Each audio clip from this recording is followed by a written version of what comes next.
الصلاة والسلام عليك يا إمام المجاهدين. Sebelum kita mulai, mari kita baca surah Fatihah. Kita niatkan kepada kedua orang tua kita, kakek nenek kita, para kaum muslimin muslimat yang telah berpulang ke rahmatullah. Semoga Allah tempatkan yang baik di sisi Allah Subhanahu wa taala, para sahabat, para tabi'in, wa zurriyatihi, wa ila hadratin Nabi Muhammadin sallallahu alaihi wasallam. Kiramil Fatihah. A'udzu billahi minasyaitonir rajim. Bismillahirrahmanirrahim. Alhamdulillahirabbil alamin arrahmanir rahim maliki yaumiddin. Iyyaka na'budu wa iyyaka nasta'in. Ihdinas siratal mustaqim. Shiratal ladzina an'amta 'alaihim ghairil maghdubi 'alaihim waladdallin.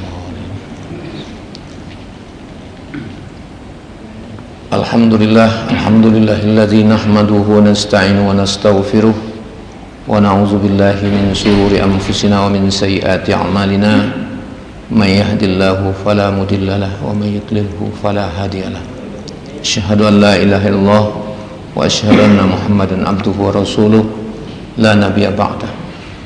Rabbi shrah li sadri wa yassir li amri wa hlul 'uqdatam min lisani yafqahu qawli. Subhanaka la ilma lana illa ma 'allamtana innaka antal alimul hakim. Mohon maaf Bapak-bapak karena beliau Ustadz kita ada halangan daripada kosong. Saya disuruh gantikan tadi telepon oleh Ahmad Marjan supaya diisi. Mudah-mudahan pengisian saya yang semampunya ya saya bacakan, yaitu mengenai kisah sahabat atau hayatus sahabah, yang mana pada malam hari ini akan saya bacakan kisahnya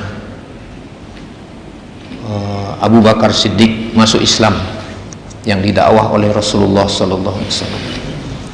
Sebelum itu mari kita bersama-sama mudah-mudahan bagaimana penyambutan Abu Bakar Siddiq ini terhadap Islam. Ini yang harus kita contoh di dalam kehidupan kita. Sebab kalau sudah Nabi bersabda, karena teman dekatnya waktu zaman jahiliyah, dia tahu siapa itu Rasulullah, dia tidak pikir lagi, dia ajak ujung masuk Islam, langsung dijawab, diakui. Tapi kalau yang lain banyak yang berpikir, saya pikir-pikir dulu, atau saya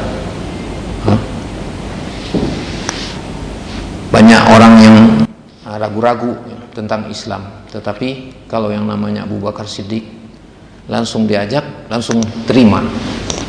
Jadi apapun yang dilakukan oleh Rasulullah, Abu Bakar Siddiq ini langsung menerimanya. Makanya dinamakan Abu Bakar Siddiq, membenarkan semua yang datang dari Rasulullah. Bahkan kalau kita dengar juga di dalam sejarahnya, waktu Nabi Isra dan Mi'raj juga,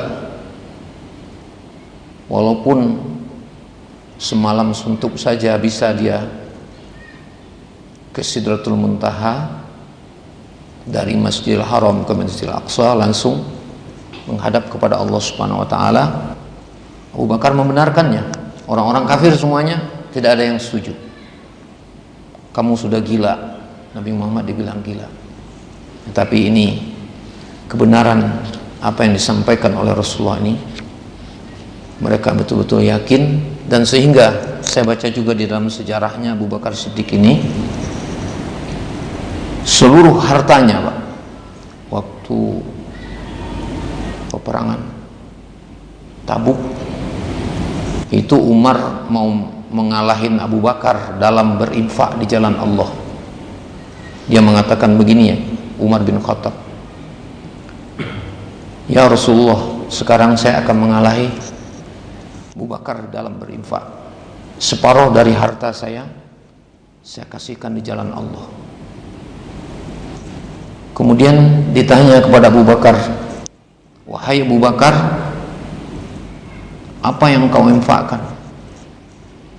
Saya seluruh yang ada di rumah saya serahkan kepada Allah dan Rasulnya.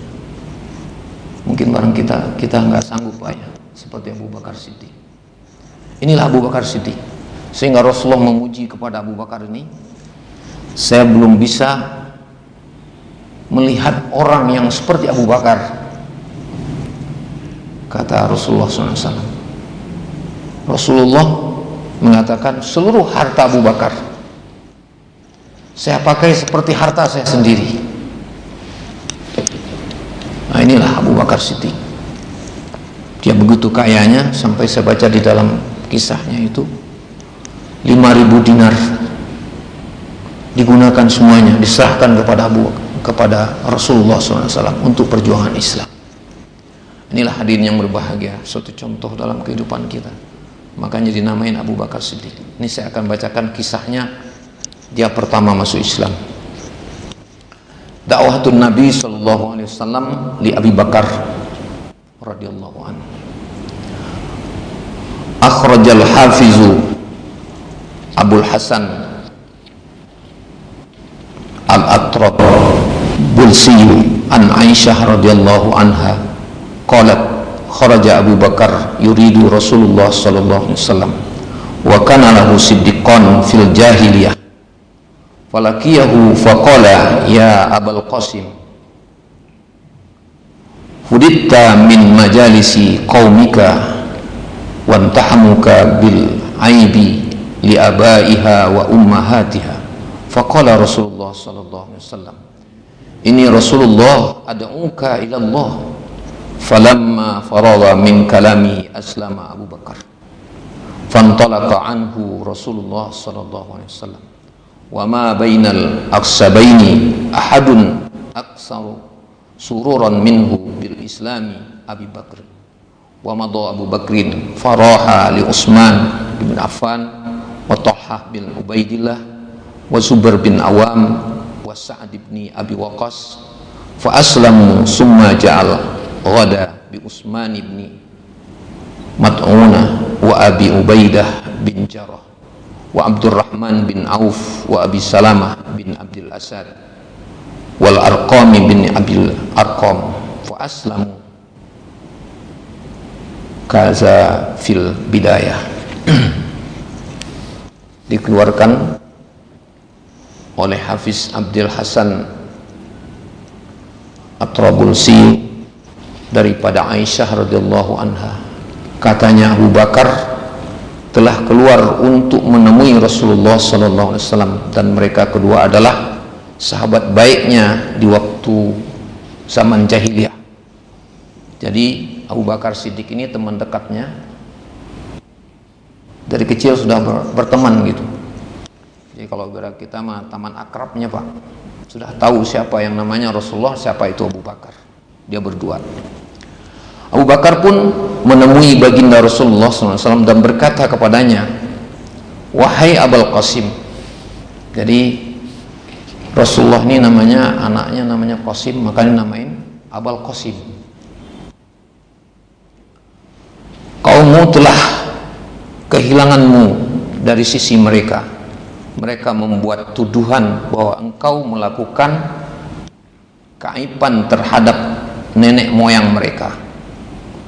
Maka Rasulullah SAW bersabda kepada beliau, sesungguhnya aku adalah pesuruh Allah, menyeru kamu kepada Allah. Apabila saja Rasulullah SAW selesai dari percakapannya, Abu Bakar pun memeluk agama Islam. Jadi enggak dipikir-pikir lagi Pak, pas langsung ngomong langsung diterima. Padahal dia menjelekkan nenek moyangnya semuanya, yang dulu disembah oleh Abu Bakar sendiri, bahkan oleh kaumnya sendiri. Sekarang dia jelekkan, dia tidak mengakui lagi. Makanya Abu Bakar memeluk agama Islam. Rasulullah SAW pun meninggalkan beliau, maka tiada seorang pun di antara dua orang gunung yang terdapat di Mekah itu, maksudnya di kalangan pondok Mekah, yang lebih gembira dari baginda Sallallahu Alaihi Wasallam dengan keislaman Abu Bakar. Begitu senangnya Rasulullah, ya, langsung mengucapkan syahadat kepada Rasulullah. Abu Bakar pun berjalan menemui Utsman bin Affan, Talhah bin Abdillah, Zubair bin Awam, Sa'id bin Abi Waqqas, dan kesemua mereka telah memeluk Islam. Dia jumpai langsung dakwah. Abu Bakar pun langsung berjalan menemui Utsman bin Affan, langsung masuk Islam. Thalha bin Ubaidillah, Zubair bin Awam, Sa'id bin Abu Waqqas, dan kesemuanya mereka masuk Islam. Kemudian Abu Bakar datang pada keesokan harinya bersama dengan Utsman bin Affan, Mat'un, Ubaidah bin Jarrah, dan Abdurrahman bin Auf, Abu Salamah bin Abdul Asad, dan Arqam bin Abi Alqam. Mereka juga semuanya telah memeluk Islam. Inilah hadirin yang berbahagia, kisah yang mana Abu Bakar Siddiq ini orang yang pertama masuk Islam di kalangan Rasulullah, sendirian pertama memeluk Islam, kemudian mengajak Abu Bakar Siddiq langsung menerimanya. Mudah-mudahan hadirin yang berbahagia, satu contoh di dalam kehidupan kita bahwa apa yang disampaikan oleh Nabi yang pertama kali membenarkan adalah Abu Bakar Siddiq. Kita juga seharusnya menjadi contoh dan teladan dalam kehidupan kita bahwa Abu Bakar Siddiq ini adalah orang yang korban dalam agama. Begitu tingginya pengorbanannya, seluruh hartanya habis. Bahkan Abu Quhafah namanya bapaknya daripada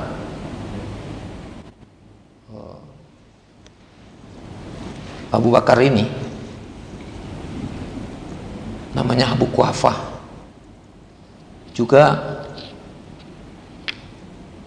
waktu anak-anaknya mau hijrah ke Madinah, dia bertanya kepada anaknya, "Wahai anakku, kamu sudah tinggalin harta oleh ayahmu. Bapakmu itu selalu menghabiskan hartanya untuk di jalan Allah." Tetapi anaknya mengatakan, "Wahai ayahku, karena Abu Quhafah ini kan buta, Pak, nggak bisa melihat. Ya, dia tidak bisa melihat." Kemudian di dalam tanah itu ada batu dan ada, kalau kita dompet lah istilahnya, apa namanya itu, tempat batu itu tempat naruh barang-barang zaman dulu itu, dari kain ditaruh batu di dalamnya. Kemudian anaknya ini mengatakan, "Ini tinggalan ayah saya ada ini." Dirasakan oleh siapa namanya itu, Abu Quhafah itu, diusupkan ke tangannya di dalam tanah supaya bapaknya ini tidak kecewa. Padahal memang hartanya sudah habis, tidak ada.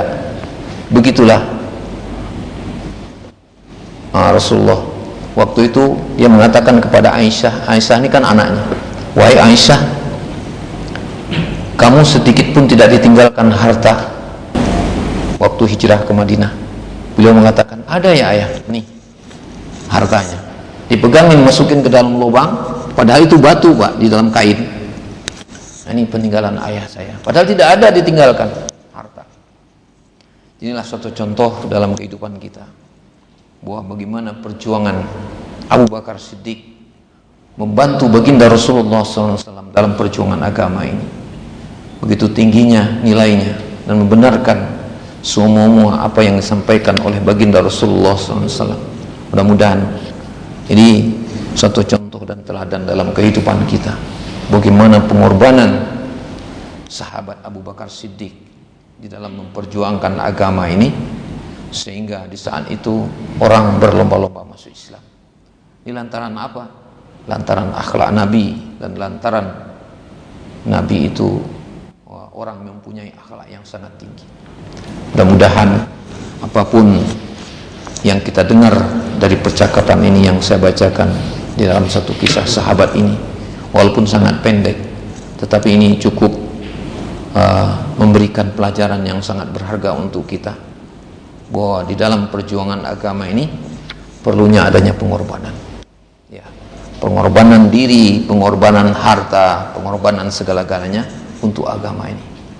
Jadi mudah-mudahan apa yang saya bacakan sedikit untuk mengisi kekosongan karena guru kita tidak datang, mungkin bapak-bapak ya perlu ada yang ditanyakan, saya tidak bisa untuk menjawabnya nanti sama guru kita saja. Tapi kalau saya bisa jawabnya, saya jawab. Mungkin dari bapak-bapak ada barangkali ini sedikit untuk mengisi kekosongan saja. Atau Anapi ada yang melanjutkan, Pi?